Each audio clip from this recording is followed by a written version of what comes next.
मी doctor के. शिंदे, प्राध्यापक, दयानंद शिक्षणशास्त्र महाविद्यालय Solapur, set paper क्रमांक 1 संदर्भातील अध्यापन व संशोधन अभियोग्यता या विषयाची व्याख्यानमाला मी सुरू केलेली आहे.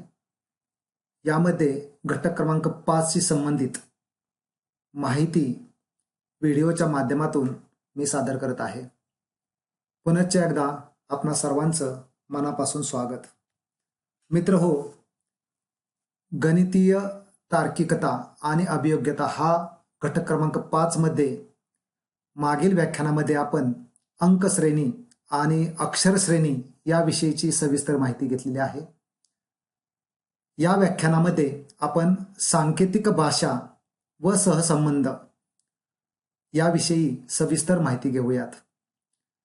खरं तर अंक श्रेणी आणि अक्षर श्रेणी यांचा उपयोग पुनश्च एकदा सांकेतिक भाषा आणि सहसंबंध यावरील उदाहरणासाठी होत असतोय. सर्वसाधारण सांकेतिक भाषा यावर असणाऱ्या उदाहरणांचं स्वरूप आपण पाहूयात. सांकेतिक भाषा यालाच कोडिंग हा शब्द वापरला जातो.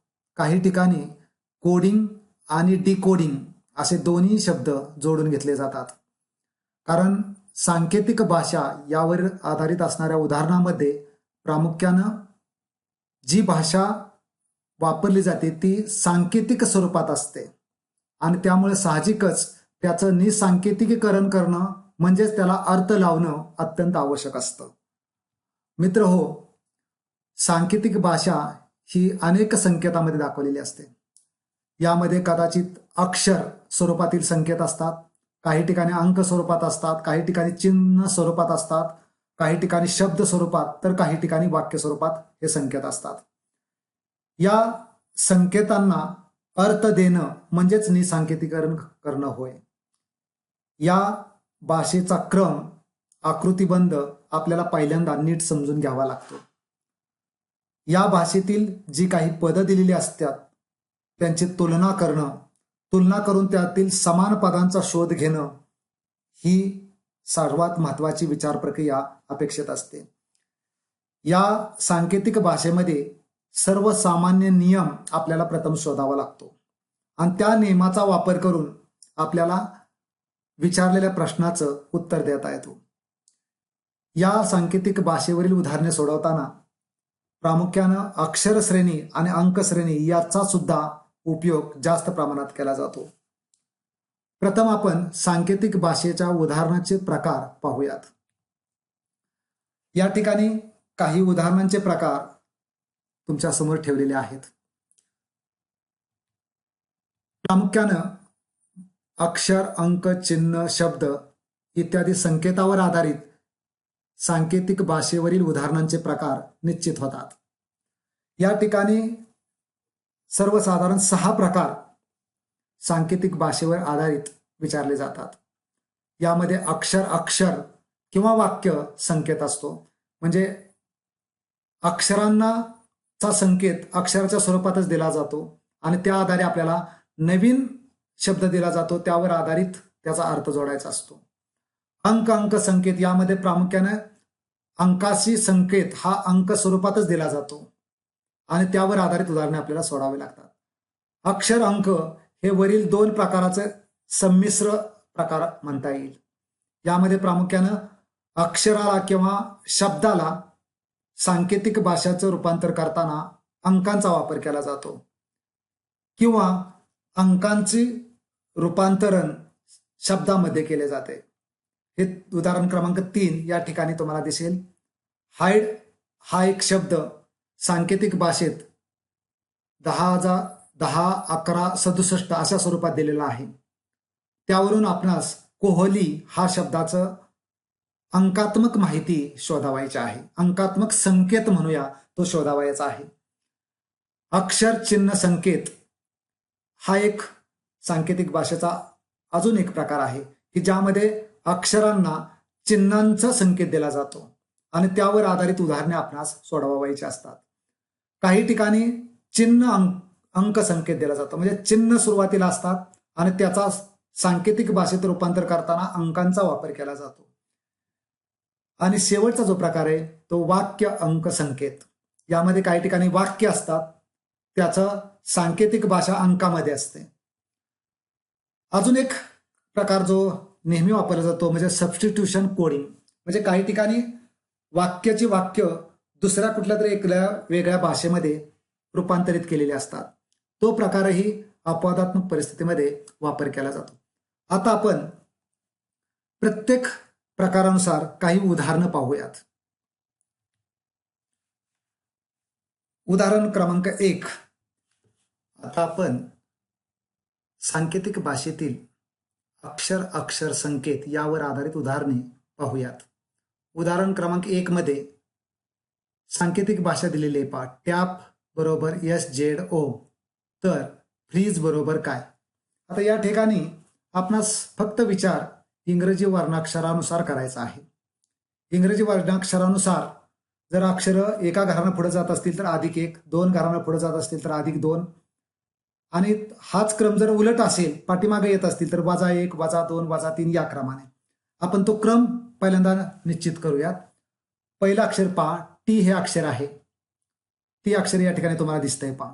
टी अक्षराला सांकेतिक अक्षर आलेलं आहे यस, त्यामुळे ते -1 न पाठीमागे सरकलेलं आहे. झेड हे दुसरं अक्षर दिसतंय, ए हे अक्षर दिसतंय पहा. या ए अक्षराला सांकेतिक अक्षर आलेलं आहे झेड, त्यामुळे साहजिक ए सुद्धा -1 न पाठीमागे आलेलं आहे. पी हे अक्षर जे आहे याला सांकेतिक अक्षर आलेलं आहे ओ, हे सुद्धा एका घरानं पाठीमागे आले म्हणजे -1 एवढं अंतर आहे. म्हणजे सांकेतिक भाषेचा सामान्य नियम आपला तयार झाला आहे. -1 प्रत्येक अक्षर पाठीमागे जात आहे. म्हणजे या ठिकाणी -1 हे अंतर आपल्या लक्षात आले. आता तोच नियम फ्रीजसाठी लागू करायचा आहे. म्हणजेच समजा एफ अक्षरचं सांकेतिक पुढचं अक्षर आपल्याला काढायचं असेल तर -1 न पाठीमागे जायचंय. म्हणजे याचा अर्थ ई हे अक्षर त्यासाठी येईल. आर साठी अर्थातच या ठिकाणी आर अक्षर जर इथं असेल, पाठीमागे आपल्याला जावं लागेल क्यू. या क्रमाने आपण सर्व अक्षर शोधूयात. तुमच्या लक्षात येईल की या ठिकाणी EQDDYD म्हणजेच आपलं उत्तर जे आहे ते पर्याय क्रमांक बी. या ठिकाणी थोडंसं लक्षात ठेवायला हरकत नाही. पहिले 3 अक्षर जर आपण अचूक ओळखलेली असतील, इथं तुमच्या लक्षात आलं असेल पहा, EQ हे बी आणि डी ला बरोबर आहे. EQD सुद्धा दोन्ही ठिकाणी बरोबर आहे. परंतु 5वं अक्षर मात्र इथं बदलत गेलेलं आहे. म्हणजे ते अक्षर एकदा निश्चित झालं की आपल्याला पुढचे अक्षर बघण्याची गरज भासत नाही. म्हणजे आपला वेळही त्या ठिकाणी वाचू शकतो. दुसरं उदाहरण पाहूयात. या ठिकाणी सोलापूर या अक्षराला एक सांकेतिक भाषा तयार केलेली आहे. आपल्याला पहिल्यांदा यस या अक्षराला कोणतं अक्षर येते ते शोधावं लागणार. मग त्याचा क्रम आपल्याला ठरवायचा. थोडक्यात सामान्य नियम काय आहे तो निश्चित करायचा आहे. बघूया. यस अक्षर हे आपलं आहे, त्याला अक्षर अर्थातच या ठिकाणी आर तयार झालेलं आहे. म्हणजे यस पासून -1 अंतरावर आर अक्षर आहे. ओ अक्षर आपण पाहूयात, त्याच्यासाठी पी अक्षर आलेलं आहे. हे मात्र पुढं अक्षर गेले पी, म्हणजे +1 घरानं पुढे गेलेलं आहे. म्हणजे पहिलं अक्षर -1 न आलेलं आहे, दुसरं अक्षर +1 न अंतर ठेवलेलं आहे. तिसरं अक्षर पाहूयात. तिसरं अक्षर आपलं यल आहे आणि त्याच्यासाठी के अक्षर दिले. आता हे अक्षर सुद्धा पाठीमागे 1 घरानं आलेलं आहे, म्हणजे -1.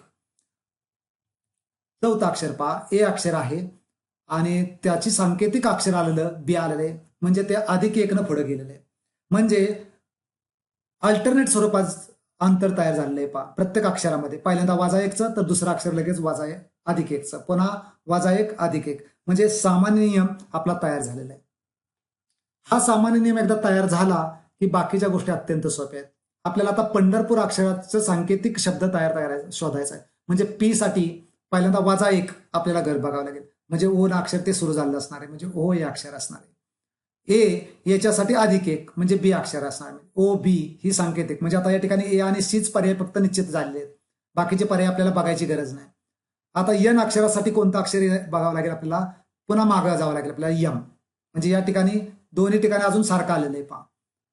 आता मात्र आपल्याला +1 न पुढे जायचंय, म्हणजे या ठिकाणी डी साठी ई अक्षर निश्चित झालेलं आहे. म्हणजे या ठिकाणी ए पर्याय आपल्याला बरोबर दिसतो, ते यप दाखवलेलं आहे, म्हणजे हा पर्याय चुकीचा. आता बाकीचे उत्तर आपल्याला शोधण्याची गरजही नाही, म्हणजे आपलं उत्तर ए पर्याय आहे. म्हणजे 3 ते 4 अक्षर आपण शोधली की पर्याय जरी आपण बघत गेलो तर आपल्याला लगेच कळायला लागतं की कुठले पर्याय एलिमिनेट करायचे आणि कुठले पर्याय ठेवायचे. त्यामध्ये कदाचित शेवटी 2च पर्याय राहतात, मग त्यामध्ये सुद्धा शेवटी एक 2-3 अक्षरानंतर आपल्याला अंतिम उत्तर सापडतं. म्हणजे आपला वेळही त्या ठिकाणी वाचू शकतो. या ठिकाणी तिसऱ्या उदाहरणामध्ये बघूया आपण अक्षर आणि वाक्य या संदर्भातलाही नियम दाखवलेला आहे. पहा, SUSHI बरोबर RTRGH आणि याला विचारलेलं आहे की हु आर यू याची सांकेतिक भाषा काय असेल. म्हणजे आता वाक्याला सांकेतिक भाषा विचारली, देताना मात्र अक्षर दिलेले आहेत. मग अक्षराचं सांकेतिक नियम आपल्याला बघावा लागेल, ती सांकेतिक भाषा आपल्याला शोधावी लागेल. बघूया आपण SUSHI ला कोणतं अक्षर येत आहे.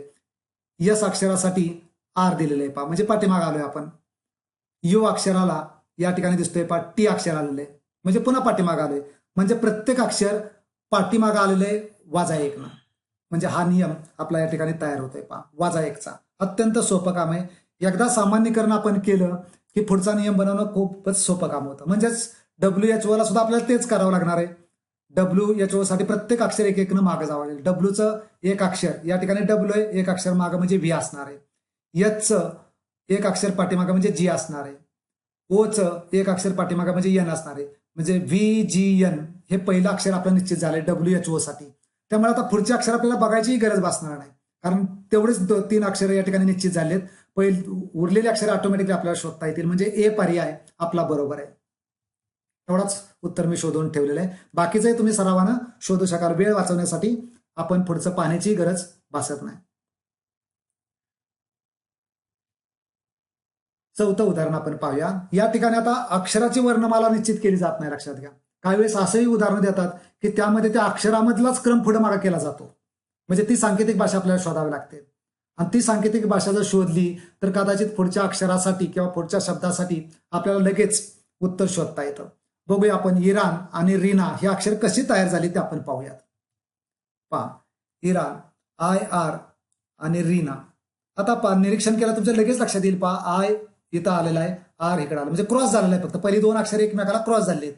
दुसरी 2 अक्षरे सुद्धा पाहूयात, ती सुद्धा क्रॉस झालेली आहेत. म्हणजे आपल्याला सामान्य नियम लक्षात आलेले आहेत. मग आता कवी हा जो शब्द आहे तो सुद्धा आपल्याला सहज मांडता येईल. पहा, ती अक्षर सुद्धा आपल्याला अल्टर करावी लागतील.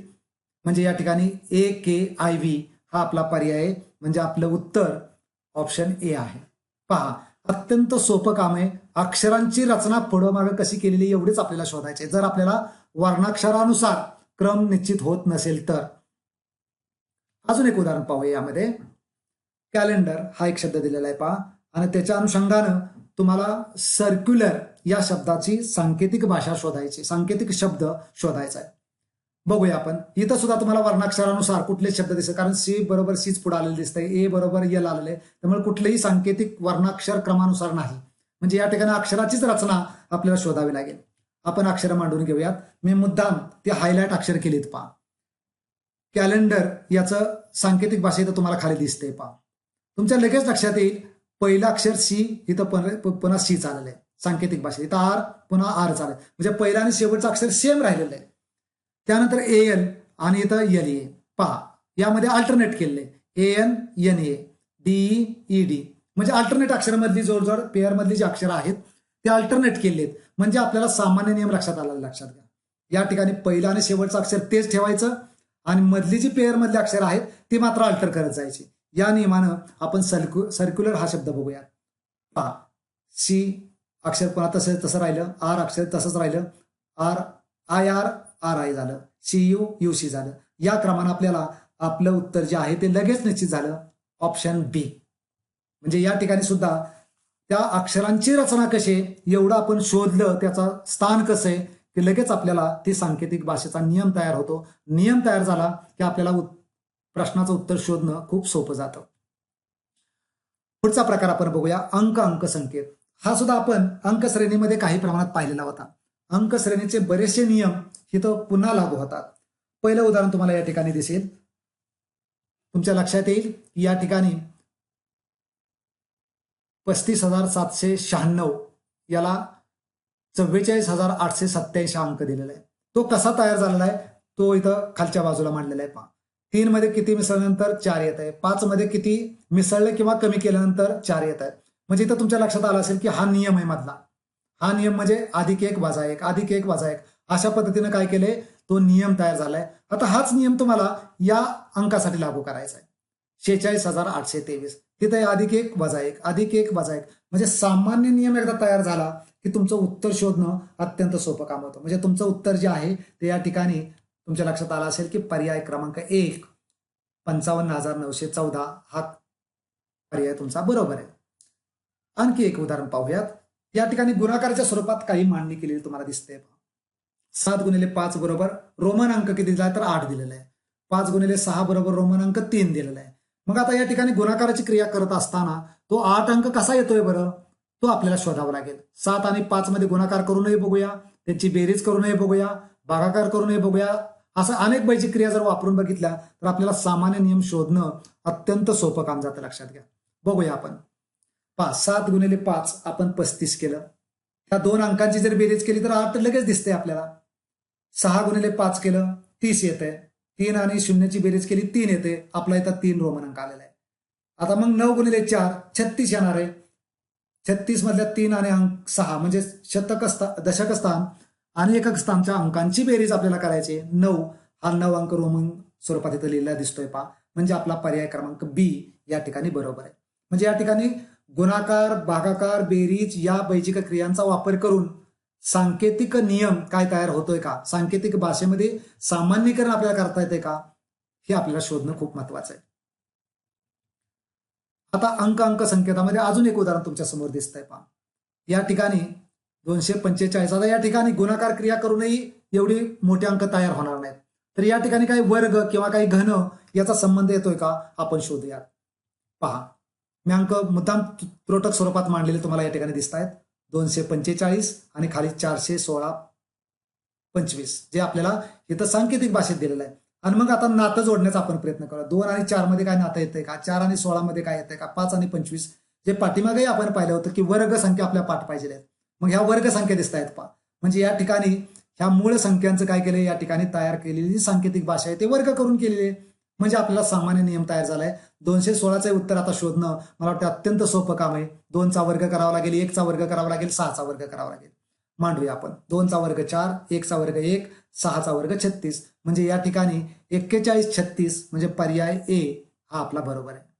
इतकं सोपं काम असतं, फक्त आपल्याला तो विचार त्या ठिकाणी करता येणं गरजेचं आहे की कशा प्रकारे मांडणी करतो. वर्ग आहे का, घन आहे का, त्यानंतर बैजिक क्रिया काय केलेली आहे का, त्या अंकामध्ये काय नातं आहे का, एवढं आपण शोधलं की आपलं उत्तर लगेच तयार असतंय. आता या ठिकाणी गुणाकाराच्या स्वरूपातील काही मांडणी केलेली तुम्हाला दिसते पहा. ही मांडणी सुद्धा अत्यंत सोप्या पद्धतीची असते पहा. अत्यंत सोप्या पद्धतीनं ती मांडणी केलेली असते. बघूया आपण. 18 गुणिले 3 बरोबर 33 आलेलं आहे. आता इथे गुणाकार क्रिया, भागाकार क्रिया ह्या करून आपल्याला काय उत्तर शोधता येते का बघूया. 18 गुणिले 3चा गुणाकार एकदा आपण करूयात. पहा, 18 गुणिले 3चा गुणाकार केला 54 आला. 18 आणि 3चा बेरीज केली 21 आलं आणि त्यातला फरक काढला तर 33 येतोय पहा. म्हणजे असं थोडंसं कॉम्प्लिकेशन्स वाढवले तिथं, लक्षात घ्या. 12 गुणिले 4 आता तोच नियम पुढे लागू होतोय का आपल्याला चेक करावं लागेल. 12 गुणिले 4 बघूयात 48, 12 अधिक 4 16, यातला फरक 32 झालं. 2 उदाहरणामध्ये जरी आपण सामान्यीकरण केलं तर तिसऱ्या उदाहरणाचं सामान्यीकरणाची गरज नाही. डायरेक्ट आपल्याला 12 गुणिले 6 सुद्धा तोच नियम लागू करता येईल. गुणाकार करायचा, त्यानंतर बेरीज करायची आणि जे अंक येतील त्यातील फरक काढायचा. म्हणजे आपलं उत्तर जे आहे ते लगेच बी हा पर्याय निघेल. 12 गुणिले 6 12 72, 12 आणि 6 18, 72 मधून 18 जर वजा आपण केलं तर आपलं उत्तर 54 येतं. म्हणजे इतकं उत्तर सहजपणे आपल्याला शोधता येतं. आता पुढचा प्रकार आपण बघूया. अक्षर अंक संकेत. म्हणजे काही ठिकाणी अक्षर देतात आणि पुढे अंक असतात आणि त्यामुळे साहजिकच असे संकेत जे आहेत ते आपल्याला खूप चांगल्या प्रकारे सोडवता येतात. उदाहरण एक आपण बघूयात. यामध्ये हाईड या शब्दासाठी 10 11 67 हा शब्द दिलाय. तर कोहली या शब्दासाठी कोणता शब्द हे शोधायला सांगितलंय. इथे वर्णाक्षर क्रमांक असणार हे अगदी उघड झालेले, कारण एच हे अक्षर आपण बघूया. एच अक्षर इथं 8 आहे. आय हे अक्षर जे आहे हे 9 आहे, पण इथं नंबर 11 आलाय, इथं 10 आलेला आहे. 8 मध्ये 10 इथं याचा अर्थ 2चा फरक राहिलाय. आय मध्ये 11 इथं याचा अर्थ 9 आणि 2 11. म्हणजे या ठिकाणी 2-2 अंक वाढवत गेलेत.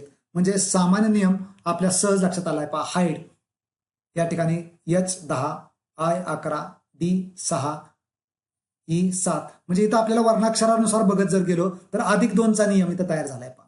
म्हणजे जे मूळ त्यांचे क्रमांक आहेत त्याच्यामध्ये +2 केलेलं आहे. मग आता कोहली शब्दाला आपल्याला तेच करावं लागेल. कोहली शब्द जो आहे K13 आपण घेतलाय. 13 का घेतलं कारण 11 मध्ये 2 मिसळावं लागेल. O15 आहे त्यामध्ये 2 मिसळावं लागेल. H10 आहे 10 आलेलं आहे कारण 8 मध्ये 2 मिसळलेलं आहे. A3 आहे 3 आलेलं आहे का कारण 1 मध्ये 2 मिसळलेलं आहे. म्हणजे या आधारे आपलं उत्तर जे आहे ते लगेच तयार झालेलं आहे. तो पर्याय आपल्याला लगेच शोधता येईल. 13, 17, 10 हा पर्याय जो आहे तो आपल्यासमोर क्लिअर होतोय. म्हणजे आपलं उत्तर जे आहे ते ए पर्याय आपल्यासमोर येतोय. अजून एक उदाहरण या प्रकारे बघूया आपण. DOOR बरोबर 25. इथं सुद्धा आपल्याला अशाच प्रकारचा नियम लागू करता येतो का पाहूयात. डोअर सर्व अंक पहिल्यांदा काढून घ्यायचे. डी ला 4 आहे, O ला 15 आहे, परत O ला 15 आहे. या सगळ्या अंकांची जर आपण बेरीज केली तर 52 येते. आणि त्या 52चा जर उलटा अंक केला तर 25 येतोय. म्हणजे या ठिकाणी आपला अंक आला पहा. आता हाच नियम टॉवरसाठी तुम्हाला करता येईल आणि तोच नियम तुम्हाला ओव्हरसाठी सुद्धा करायचा आहे. म्हणजे ऑटोमॅटिकली एकदा नियम तयार झाला की आपल्याला सामान्यीकरण वापर करून पुढच्या उत्तराला आपल्याला त्याच्या मेळ घालायचा आहे. म्हणजे या ठिकाणी ओव्हर हा शब्द O ला 15 वर्णाक्षर अंक आहे, V साठी 22 आहे, E साठी 5 आहे, R साठी 18 आहे. या सगळ्यांची बेरीज केली तर 60 आणि त्याचा रिवर्स अंक आपल्याला घ्यावा लागेल 0.6. म्हणजे डी हा पर्याय आपला या ठिकाणी बरोबर आहे. म्हणजे थोडंसं गुंतागुंत वाढवत गेलेले आहे. आता पहा या ठिकाणी if Tom is 48, Dick is equal to 27 आणि कॅटल बरोबर काय अशा प्रकारचा प्रश्न विचारलेला दिसतोय. तर या ठिकाणी सुद्धा अगदी मागलाच नियम नाही पहा. अंकांची वर्णाक्षर क्रमांक त्यांची बेरीज केलेली आणि त्याच्या आधारे तो नंबर तयार. म्हणजे तुम्हाला याचं उत्तर सरावाने लगेच साध्य होईल. तुम्हाला लगेच ते शोधता येईल. हे उदाहरण मागील उदाहरणासारखंच सेम आहे. E बरोबर 5, 10 बरोबर 39. मग आता आपल्याला वर्णाक्षरानुसार ते शोधावं लागेल. ईचा क्रमांक 5 आहे लगेच लक्षात यायला पाहिजे आपल्याला. मग 10 39 येते का त्या अंकांची बेरीज 39 येते का आपल्याला बघावं लागेल. तर ती बेरीज 39च येते. तुम्ही वर्णाक्षर माला त्या ठिकाणी ठेवा आणि बेरीज करा. मग लायनचं सुद्धा तुम्हाला काय करावं लागेल याच क्रमानं बेरीज करावं लागेल. कारण लायन या अक्षराचा सुद्धा क्रमांक इथं मी मुद्दाम मांडलेले आहेत. वर्णाक्षर इथं मी दाखवलेले नाहीत मुद्दाम कारण आता हळूहळू तुम्हाला त्या वर्णाक्षराचे क्रमांक माहिती झालेले आहेत. ते रिपिटेशन्स मी या ठिकाणी पुन्हा टाळतोय. म्हणजे लायन या शब्दाचं उत्तर जे आलंय सांकेतिक अंक जो आलाय तो 50 आलेला आहे. म्हणजे आपला पर्याय ए हा बरोबर आहे. आता या ठिकाणी तुमच्या लक्षात आलं असेल टूर या शब्दासाठी 1, 2, 3, 4 असं उत्तर दिलेलं आहे पहा. सांकेतिक भाषा वापरली. क्लिअरसाठी वेगळंच वापरलं आहे. आता इथं थोडासा वेगळा विचार तुम्हाला करावा लागेल. मी मुद्दाम मांडून घेतलेला आहे पहा. कारण या ठिकाणी काही सामायिक अंक येत आहेत का हे आपल्याला शोधावं लागतं. बघा तुम्ही ह्या तिन्ही शब्दामध्ये आर हे अक्षर आलेलंच आहे आणि ह्या तिन्ही उत्तराची जी अंकांक आहेत याच्यामध्ये सुद्धा तुमच्या लक्षात येईल की 4 अंक प्रत्येक ठिकाणी आले. इथं 4 आहे, इथं 4 आहे, इथं 4 आहे. म्हणजे आरचं सामान्य सांकेतिक भाषेत आपली निश्चित झाली आर बरोबर 4. म्हणजे हे सामान्यकरण इथं तुलना करतोय आपण प्रत्येक अक्षराची. त्याचप्रमाणे तुम्हाला इथं लक्षात येईल पहा EAR ARE हे 3 अक्षर सेम आहेत. इथं फक्त क्रम पुढे मागे केलेला आहे आणि इथले अंक सुद्धा त्याचप्रमाणे पुढे मागे झालेले आहेत. त्यामुळे तोही अंक निश्चित झाला. म्हणजे राहिलेले अंक CL साठी 56 आणि SP साठी 90. म्हणजे यावरून CL बरोबर 56 याचा अर्थ C साठी 5, L साठी 6, SP मध्ये सुद्धा तसंच S साठी 9, P साठी 0 झालं. म्हणजे याच्या आधारे ARE इथं आपल्याला शब्द दिसतोय ARE 847. म्हणजे इथं 847 आहेच. फक्त Cचा आपल्याला अंक पाहिजे होता जो 5 आहे तो इथं जोडला मी. झालं. याच्या आधारे आपल्याला उत्तर निश्चित झालं पहा केअरचं उत्तर आणि त्याप्रमाणे आपला पर्याय जो आहे तो डी पर्याय दिसतोय पहा. म्हणजे या ठिकाणी तुलना केलेली आहे पहा 2 शब्दांची अक्षरांची आणि ती तुलना करून त्यातून सामायिक काय निघतंय का हा भाग इथं पाहिलेला आहे. आता काही अक्षरचिन्ह संकेत असतात पहा त्याचा आपण विचार करूया. अक्षरचिन्ह अंकामध्ये सुद्धा अशाच प्रकारे आपल्याला काही चिन्हांचा संबंध जोडायचा असतो. बघूयात आपण. या ठिकाणी पहिलं उदाहरण तुमच्या समोर दिसतंय नितीन. आता या ठिकाणी नितीनचं रूपांतरण इथं चिन्हामध्ये केलंय. इथं नितीनमध्ये 2 N आलेले दिसत आहेत पहा. इथंही 2 चिन्ह आहेत पहा. पर्सेंटेजचं चिन्ह आहे त्याचबरोबर हॅशचे चिन्ह आहे. पण इथं 2 आय आहेत. त्यामुळे आय आणि N ही अक्षर आपले निश्चित झालेली आहेत की जे 2 वेळा आलेले तिथं चिन्हाच्या स्वरूपात. म्हणजे टी अक्षर जे आहे ते या ठिकाणी @ याच्यासाठी निश्चित झालेलं आहे. म्हणजे ही तुलना केल्यामुळं आपल्याला कोणतं अक्षर कोणत्या चिन्हासाठी आहे हे शोधायचंय. मला वाटतं हे चिन्ह आपण शोधलेलं आहे तेच आपण इथं मांडलेलं तुम्हाला पाहता येईल. पहा, नितीन या शब्दावरून टी ची किंमत आपण काढली, टी बरोबर @ टीन या शब्दावरून सुद्धा तुम्हाला या ठिकाणी कळेल. पहा की या ठिकाणी अँड हे अक्षर डबल दिसतं, चिन्ह डबल दिसतंय. पहा त्यामुळे इकडे डाव्या बाजूला ई मुद्दाम ही निळा रंग दिलाय. पहा म्हणजे ई अक्षर इथं सेम आहेत आणि इथं अँड अक्षर सेम आहेत. म्हणजे मधली दोन अक्षर जी आहेत एक तर टी साठी असणार आहे किंवा हॅश साठी असणार आहे. पण टीचं अक्षर आपण @ ठरवलेलं आहे, त्यामुळे अर्थातच एनचं अक्षर आपलं निश्चित झालं हॅश. म्हणजे अशा पद्धतीनं आपण अक्षर निश्चित करायला लागलो आणि चिन्ह निश्चित करायला लागलो की आपल्याला त्यातला सामान्य नियम कळतो आणि आपल्याला उत्तर शोधणं सोपं जातं. या ठिकाणी पी हे नवीन अक्षर आलेलं दिसतंय. पहा त्याला याचा अर्थ या ठिकाणी चिन्ह नसणार आहे, नवीन चिन्ह असायला पाहिजे. इथं स्टार नवीन चिन्ह आलेलं आहे. पहा इथं स्टार चिन्ह नवीन दिसतंय, म्हणजे हा ए पर्याय असण्याची शक्यता दाट आहे किंवा या ठिकाणी डॉलर आलेलं आहे हे चिन्ह असण्याची शक्यता आहे. म्हणजे आपण या पर्यायाच्या अनुषंगाने जर पर्याय शोधायला लागलो तर इथं आपल्याला हे दोन अक्षर फक्त शोधायचे. या ठिकाणी आय साठी काय आले, पी साठी काय आलेलं आहे आणि हे उत्तर शोधलं की तुमचं उत्तर क्लिअर होत आहे. पर्सेंटेज हे साईन आय साठी आहे आणि @ हे चिन्ह टी साठी आहे, म्हणजे पहिला पर्याय आपला बरोबर येतोय. असंच एक उदाहरण पुढे बघूया आपण. सेम इथंही तुम्हाला तोच विचार करायचा आहे. त्याच्यामध्ये सामायिक काय येत आहे, ईच लेटर काय येत आहे हे तुम्ही शोधण्याचा प्रयत्न करून पहा आणि तुमचं उत्तर जे आहे ते अगदी उदाहरण क्रमांक 1 प्रमाणे तुम्हाला शोधता येईल. त्याचा आन्सर सुद्धा आहे बी पर्याय. आता चिन्ह अंक संकेत, म्हणजे काही ठिकाणी चिन्ह देतात आणि त्याला अंकाचा संकेत असतो. मग या ठिकाणी तुम्हाला दिसत आहेत. पहा डाव्या बाजूला हॅश गुणिले अँड बरोबर 32, पर्सेंटेज गुणिले अँड बरोबर 40. म्हणजे हे गुणिलेचे चिन्ह वापरले, लक्षात घ्या. एका चिन्ह क्रिया केलेली, चिन्हाचा वापर नाही, तो क्रिया आहे. दोनच चिन्ह आहेत डाव्या बाजूला, हॅश गुणिले अँड बरोबर 32. आता मग यामध्ये काय सामायिक निघतंय का हे आपल्याला शोधायचं. बघूया आपण 2-2 मध्ये सामायिक काय आहे का. पहा पहिल्यांदा 72 आपल्याला जे उत्तर या ठिकाणी दिसतंय 72चे विभाजक साधारण काय असतील तर 6, 9, 8, 12 हे असतील. आता यातला समजा 6 घेऊन आपण बघूया. 6 जर घेतला तर 72ला 6 न भागावं लागेल आपल्याला, म्हणजे त्याचा दुसरा विभाजक 12 येईल. पण हा 12 विभाजक या ठिकाणी 40 मध्ये नाही, लक्षात घ्या. म्हणजे या ठिकाणी या संख्येमध्ये नाही आणि त्यामुळे तो 12 विभाजक तिथं मॅच होत नाही, म्हणून आपल्याला 6 घेऊन चालणार नाही. आता आपण 8 घेऊन पाहूया. जर 8 जर आपण घेतला तर साहजिकच अँडची किंमत जी आहे ती या ठिकाणी तुम्हाला मिळेल 9. परंतु 9 हा अंक जो आहे तो 40 यामध्ये विभाजक तयार होत नाही, कारण इथं 9 हा सामायिक आहे ना, आणि त्यामुळे साहजिकच 9 हा अंक सुद्धा या ठिकाणी आपला विभाजक ठरू शकणार नाही. परंतु आता 40 आणि 32चा विभाजक जर 9 हा नाही तर मग या ठिकाणी तुमच्या लक्षात आलं असेल की स्टार बरोबर 9 हा विभाजक त्या ठिकाणी आपल्याला राहिलेला विभाजक या ठिकाणी पाहायला मिळतोय.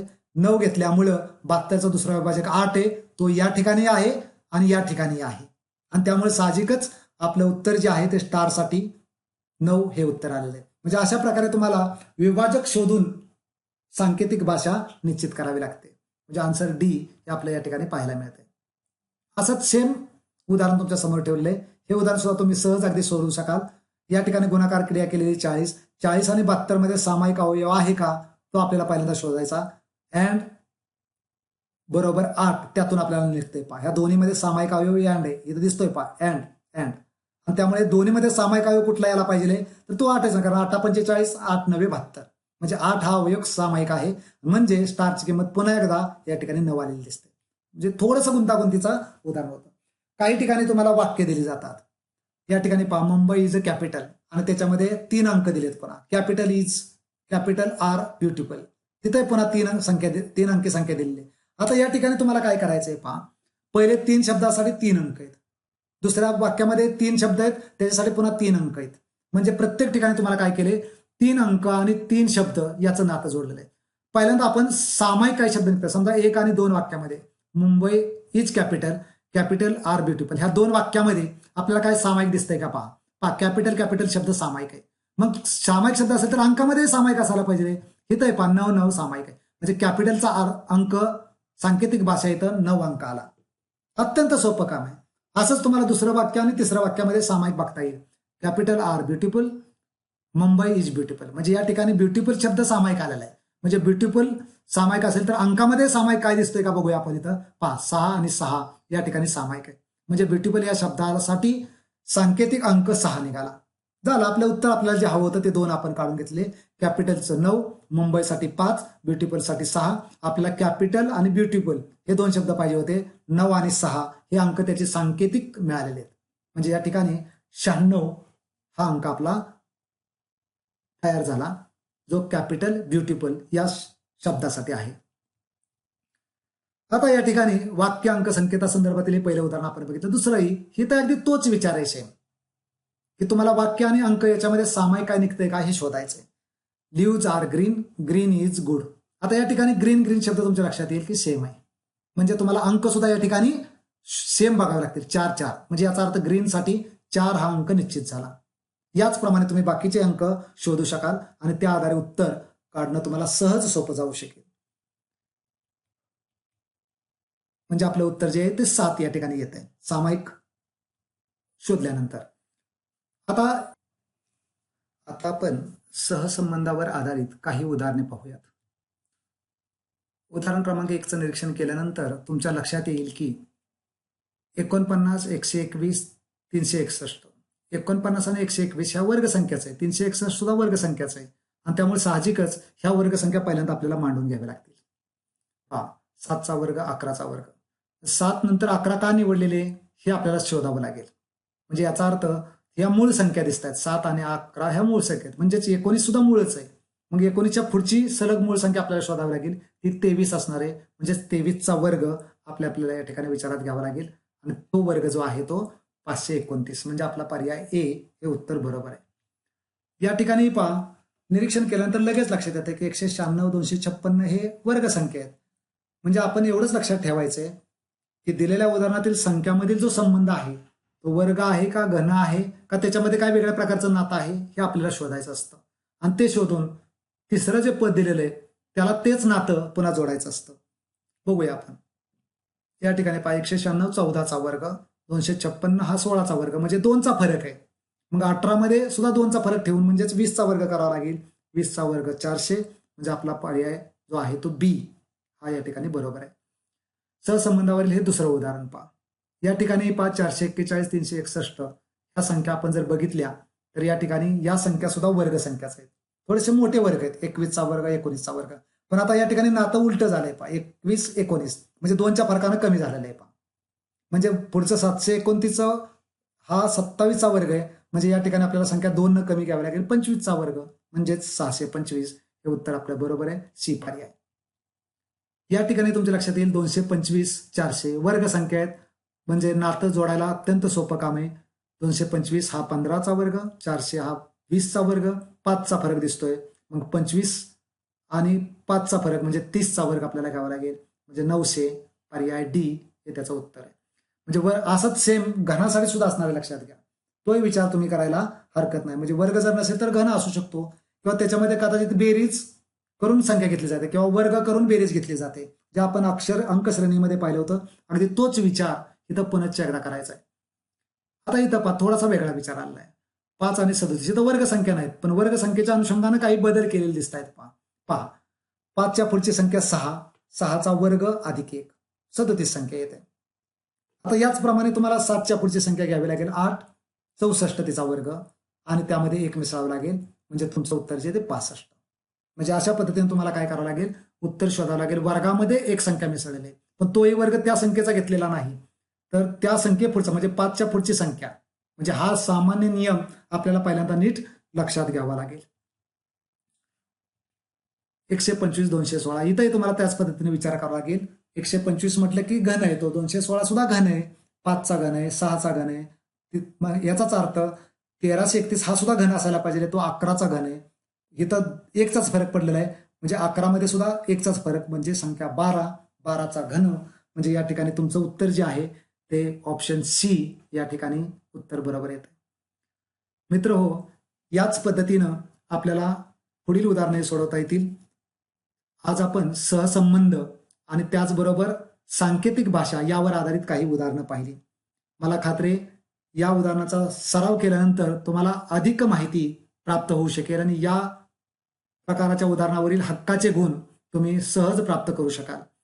पुढच्या व्हिडिओमध्ये आपण गणितीय क्षमता या अनुषंगानं गणितातील नवीन संकल्पना की ज्यामध्ये वेग, वेळ, काही सूत्रांचा वापर यावर आधारित काही उदाहरणे आपण सोडवणार आहोत, जो सेटच्या अभ्यासक्रमामध्ये दिलेला भाग आहे.